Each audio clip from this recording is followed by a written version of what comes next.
E aí pessoal, tudo bem? Vamos dar sequência ao assunto de dinâmica. É muito comum a gente pegar um exercício e se deparar com o seguinte enunciado.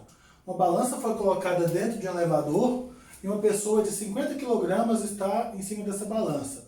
Qual vai ser a leitura na balança quando o elevador subir ou descer com aceleração 1 metro por segundo ao quadrado, por exemplo? A primeira coisa que você deve pensar é, para que colocar uma balança no elevador? Eu nunca entendi isso, né? Mas se o cara quer, então vamos lá. Primeira observação que eu te faço. Peso é medido em newtons. Peso é força. Denis, eu falo que meu peso é 50 kg. Tá certo? De jeito nenhum. Olha, o peso é uma força, ele é medido em newtons. Então, se você tem massa 50 kg, a força-peso em você é de 500 newtons, adotando G igual a 10. Se você for para a Lua, onde o G é 1,6 mais ou menos, seu peso lá vai ser 80. Mas a sua massa em qualquer um dos lugares será 50 kg. Peso 80, peso 500, porque depende da gravidade, mas massa 50 e massa 50. Certo? Então, peso é força medida em newtons. Toda força é medida em newtons. Certo? Segunda observação. Balança mede normal. Balança não mede o peso que você coloca lá em cima, não. Pode até ser que seja, dependendo da situação, pode até ser que seja, mas não necessariamente. Um exemplo, você já deve ter tentado colocar sua mão em cima da balança e aumentar ou diminuir a força ali para que marque 1 kg certinho nela. Olha, se sua mão pesasse 1 kg certinho, você botava ela lá, pronto, acabou. Mas o que você faz? Você vai mudando a força que você está apertando a balança ali para que a leitura nela mude. Aí ela vai falar assim, é 1 kg. O que ela fez? Ela viu quanto de força que foi feita nela, ela fez uma continha de peso igual a massa vezes gravidade, falando que o peso é a força que foi colocada nela e te deu o resultado em quilogramas. Se você fez uma força de 10 newtons, ela fez uma continha lá e falou assim, o equivalente a essa força aqui é 1 kg. Você também já deve ter passado a situação de que uma amiga foi se pesar e aí, quando ela subiu na balança, você foi lá e apertou com o seu pé lá. Se você faz isso, você muda o peso da pessoa que está lá em cima, ela engordou, emagreceu? Não, ela não fez isso. Mas, o que aconteceu? A força que foi feita na balança foi diferente do que o peso que aquela pessoa tem e fez na balança. Se a balança medisse o peso, não importaria a força que eu iria fazer lá, porque a força que eu faço ou deixo de fazer não altera o peso da pessoa, que é massa vezes gravidade. Tudo bem? Então, balança mede normal. Então, de posse dessas informações, de que peso é uma força, tem que ser medida em newtons e não em quilogramas. Quilogramas é a sua massa. Que a balança mede normal e não peso, vamos para o elevador. Você também já deve ter percebido que às vezes você pressiona mais o piso do elevador, quando ele sobe ou quando ele desce. Quando isso acontece? Primeira coisa, força resultante é massa vezes aceleração, que a gente já viu, e a aceleração vai ter a mesma direção e o mesmo sentido que a força resultante. Se a aceleração está para cima, a força resultante está para cima. Aceleração para baixo, força resultante para baixo. E se eu tenho duas forças quaisquer e quero achar a força resultante entre essas duas forças, eu pego o módulo da maior menos o módulo da menor, vai estar apontada para o lado da maior. Tudo bem? Então, um corpo em cima de uma balança. As forças que atuam nesse cara aqui, peso e normal. Para onde que vai estar a resultante? Vai ser exatamente no sentido que tiver a maior força. Se a normal for maior, a resultante está para cima. Se a normal for menor, a resultante está para baixo. E uma outra coisa ainda, o que é um movimento acelerado? É aquele que a aceleração e a velocidade possuem sentidos iguais. Ou seja, o módulo da velocidade vai aumentar. O que é um movimento retardado? É aquele no qual o módulo da velocidade diminui. Velocidade e aceleração possuem sentidos opostos. Então, se o elevador está parado e começa a se movimentar, o movimento é acelerado, porque ele está aumentando a sua velocidade. Estava zero e aumentou. Agora, se ele está se movimentando e começa a parar, o módulo da velocidade vai diminuir. Esse movimento é retardado. Então, essas são dicas para que você retire do enunciado se o movimento é acelerado ou retardado. O elevador está parado no 10º andar e vai em direção ao térreo. Ele estava parado, começa a se mover, ele está descendo acelerado. O elevador está no térreo e começa a subir. Então o movimento é acelerado, porque ele estava parado e começou a subir. O elevador está subindo e para no 10º andar. Se ele estava subindo e para, o movimento é retardado, porque ele diminuiu sua velocidade. O elevador estava descendo e parou no térreo. Ele estava em movimento e parou, o movimento é retardado. Algumas situações ele está subindo, outras ele está descendo. Primeira coisa, se a aceleração é zero, a força resultante é zero. Quando a aceleração é zero? Quando ele estiver parado ou quando ele estiver em movimento uniforme.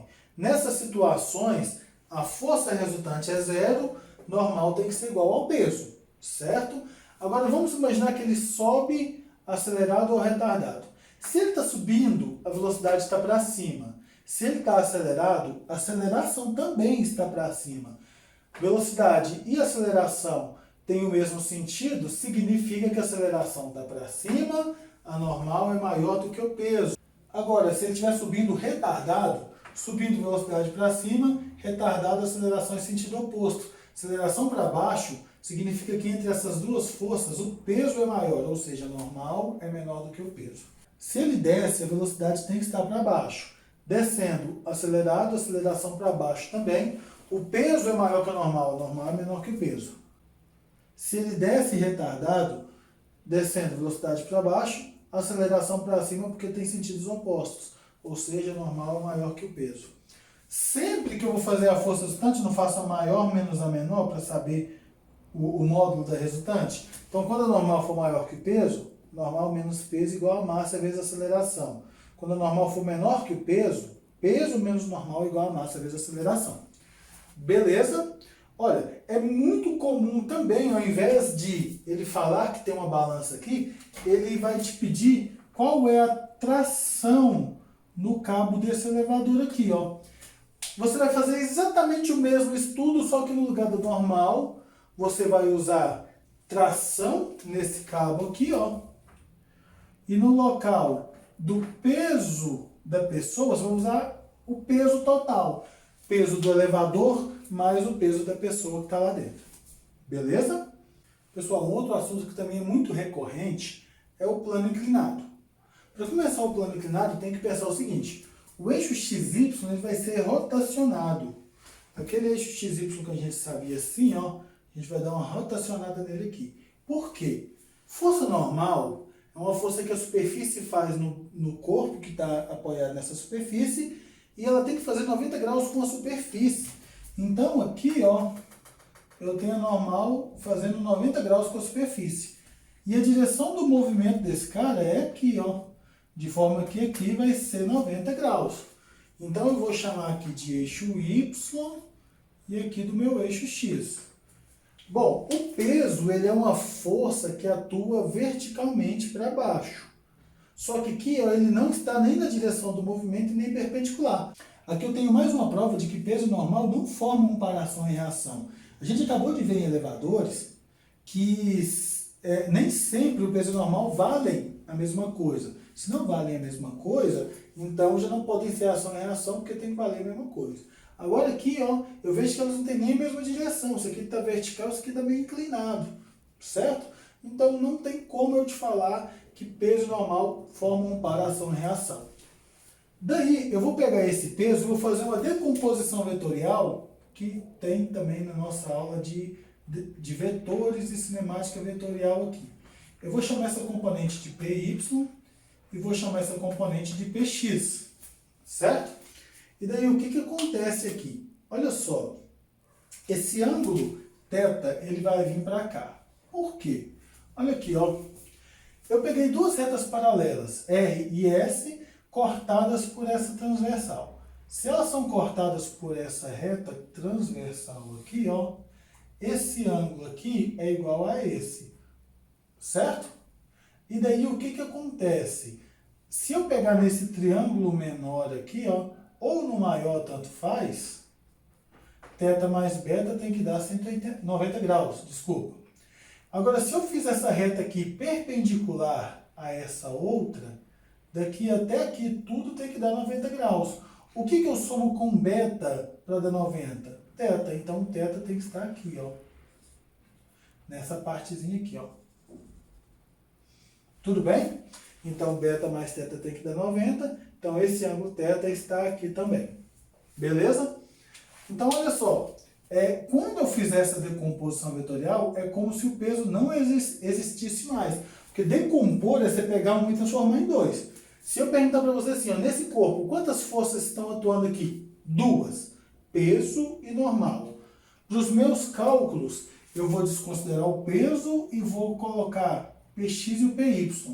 Na minha aula de vetores, quando eu falei sobre componentes ortogonais, eu dei uma manha facinho para você lembrar como você vai calcular isso aqui. Como que é essa manha aqui? Ó? É só eu pensar o seguinte, eu tenho P nessa direção Y e P nessa direção X. O ângulo θ ele está encostado no Y. Então, o PY está com o ângulo θ. Quem está com, eu pego P vezes o cosseno do ângulo. O Px está sem esse ângulo θ porque ele está do outro lado. Então, Px é peso vezes o seno do ângulo θ. Se você tiver alguma dificuldade em fazer isso, olha esse triângulo aqui, o ângulo de 90 está aqui. Seno é cateto oposto sobre hipotenusa. Cateto oposto aqui é o tamanho do Px. Cosseno é cateto adjacente sobre hipotenusa. Cateto adjacente aqui é o Py. Tudo bem? Se houver uma força de atrito aqui, eu tenho que ver para onde o movimento do bloco se dá. Se o bloco estiver subindo, a força de atrito está para baixo. Se o bloco estiver descendo, a força de atrito está para cima. Sem outras forças atuando nesse cara, a normal é igual ao Py. Se tiver outras forças, eu tenho que ver qual que é a direção dessas forças. Se ela está na direção do movimento, se ela está aqui, se ela está vertical, não sei, horizontal, então eu vou ter que ver isso aí também. Mas, de uma forma geral, o Py é igual ao normal, se não há outras forças atuando nesse bloco. E a última parte dessa aula, galera, fala sobre a força centrípeta. Nós já vimos sobre a aceleração centrípeta. A aceleração centrípeta é aquela aceleração que atua nos corpos quando a sua velocidade tem uma variação na sua direção. A aceleração tangencial é aquela que varia o módulo, o valor, a intensidade da velocidade. Módulo, valor e intensidade são 3 nomes para falar a mesma coisa, certo? Agora, a aceleração centrípeta, ela varia a direção da velocidade, ela aponta sempre para o centro da curva. Então, se o móvel possui aceleração centrípeta, o seu movimento não será retilíneo. Se ele não possuir, o seu movimento será retilíneo, a sua direção será constante. Beleza? Bom, como que eu calculo força centrípeta? Massa vezes aceleração centrípeta. Como a aceleração centrípeta é v² sobre r, mv ao quadrado sobre r. Olha, a resultante centrípeta é o que vai mandar em quase tudo aqui para a gente agora. Por exemplo, imagina um movimento no plano horizontal. Seja o carro fazendo uma curva, ou seja, por exemplo, você pegar, amarrar um fio num corpo qualquer e colocar ele para fazer um movimento num plano vertical, num plano horizontal qualquer. Olha, o que segura esse cara aqui nessa curva? A tração. O que segura um carro numa curva? A força de atrito. Então, a resultante centrípeta aqui, ó, se o movimento desse cara é uniforme, vai ser a tração. A tração é a própria força centrípeta. Quanto vale a tração aqui? Eu vou calcular mv² sobre r e vou te falar. No caso de um carro, como a tração é a própria força de... Desculpa, como a força de atrito faz o papel que essa tração está fazendo aqui, ou seja, a força de atrito que segura o carro na curva, a força de atrito é a resultante centrípeta. Se eu substituir os valores da força de atrito, que é μ vezes a normal, e força centrípeta, que é mv² sobre r, a máxima velocidade com a qual um cara pode fazer uma curva é raiz de μ r g. G é a gravidade, r é o raio da curva e μ é o coeficiente de atrito. Aqui eu chamo a sua atenção para que você tome cuidado ao fazer curvas em qualquer veículo, seja ele automotor ou não. Pode ser uma bicicleta, pode ser uma moto, pode ser um carro. Tudo tem um limite. Você pode ter o melhor carro, que ele vai ter um limite na sua força de atrito aqui, certo? É claro que alguns carros possuem um limite maior, outros menores, porém, todos têm um limite, não exceda o limite. O raio da curva, se ele é maior, a velocidade com a qual você pode fazer é uma velocidade maior também. Então, olha aqui, quando a curva é mais aberta, que é o que a gente fala, o raio é maior, então você pode fazer com velocidade maior. Uma esquina tem um raio menor, então a velocidade com a qual você pode fazer uma curva na esquina é menor. Você vai fazer uma esquina a 200 por hora, né, mano? Na verdade, nenhum veículo é mais legal que você faça nenhuma curva a 200 por hora, né? Mas você vai fazer uma esquina a 100 km por hora. Uma curva na rodovia você consegue fazer, tudo bem? Agora, se o plano for inclinado, imagina que é um carro que está fazendo uma curva num plano inclinado. Essa velocidade aqui vai ser a velocidade com a qual ele pode fazer a curva sem depender do atrito que existe entre ele e a superfície. Olha aqui, ó, essa inclinação θ aqui em azul vai estar nesse vermelhinho que eu fiz aqui também, ó, desse ângulo aqui, ó. Então, a tangente desse ângulo é o cateto oposto sobre cateto adjacente. Força centrípeta ela aponta para o centro da curva, o peso e a normal. Olha só, tangente, cateto oposto sobre cateto adjacente, eu vou chegar aqui, essa velocidade é a velocidade com a qual ele faz a curva sem precisar do atrito com a superfície. E para encerrar essa parte, os movimentos dos planos verticais. Primeiro, lombada e depressão. Lombada é uma elevação, o quebra-mola que a gente fala. Depressão é aquela parte mais baixa de uma curva. Olha, em ambas as situações tem peso e normal. Mas como eu te falei, a força centrípeta ela aponta para o centro da curva, ela é a resultante dessas forças, né? Então, o centro da curva está aqui, ó. Entre essas duas, para que a resultante esteja para cá, o peso tem que ser maior que a normal. Então, peso menos normal é força centrípeta. Tudo bem? Agora, se o centro da curva está aqui, ó, entre essas duas aqui, a normal deve ser maior. Faltou o vetorzinho aqui, ó. A normal deve ser maior para que a resultante entre essas duas esteja apontada para o centro da curva. Então, fica normal menos peso é mv ao quadrado sobre r, que é a força centrípeta. Agora, é muito cobrado o globo da morte. Lembra sempre que o centro da curva, em qualquer ponto, aliás, em qualquer lugar que eu olhe aqui, o centro da curva tem que apontar para cá. Então, por exemplo, nessas duas laterais aqui, a normal vai ser a própria força centrípeta, porque é a única força que está apontando para o centro. O peso aqui, ó, ele não está na direção da normal, na direção que passa pelo centro, ele está perpendicular. E não tem nem como eu decompor esse peso aqui para apontar para o centro. Então, nesses dois pontos, a normal é a própria força centrípeta. Agora, no ponto de baixo aqui, é igualzinho esse aqui, ó, normal menos peso é a força centrípeta, normal maior que o peso. Agora, aqui, ó, vai depender de qual é a velocidade para eu te falar normal. Eu sei que, se os dois apontam para o centro, vai ficar o seguinte, normal mais o peso é a força centrípeta. Agora, pode ter uma situação na qual a normal tenda a zero. Se a normal tender a zero, eu terei aqui, ó, o que a gente chama de velocidade mínima. Essa velocidade mínima é raiz de g vezes r. O que significa essa velocidade mínima? É a menor velocidade com a qual o cara tem que passar nesse ponto para que ele consiga completar a curva. Se ele passar com velocidade menor do que esse valor aqui, ó, essa normal vai ser negativa. O que significa normal negativa? Cara, zero quer dizer que ele está desgrudando. Negativa é que ela não existe. Não tem como eu ter essa normal negativa. Então, menor do que essa velocidade, ele não completa a curva, certo? Olha só, à medida que eu aumento a velocidade, eu aumento a força centrípeta, como o peso é constante, eu vou aumentando o normal. Então, quanto maior a velocidade, maior é a normal. E eu quero te chamar uma atenção aqui, ó. Nesse caso aqui é o contrário. A normal seria peso menos força centrípeta. Se eu aumentar muito a força centrípeta, ou seja, o valor da velocidade com a qual o cara estiver aqui, ó, eu vou diminuir o valor dessa normal aqui. Então, se eu jogasse essa normal igual a zero, eu chegaria nessa mesma fórmula aqui, só que aqui seria a máxima velocidade para a qual esse cara pode passar nessa elevação. Então, a formulinha é a mesma, só que ela representa coisas diferentes. Aqui, qual que é o máximo valor dessa velocidade para ele não desgrudar? Aqui, qual que é o mínimo valor da velocidade para ele também não desgrudar? Só que aqui ela é mínima e aqui ela é máxima.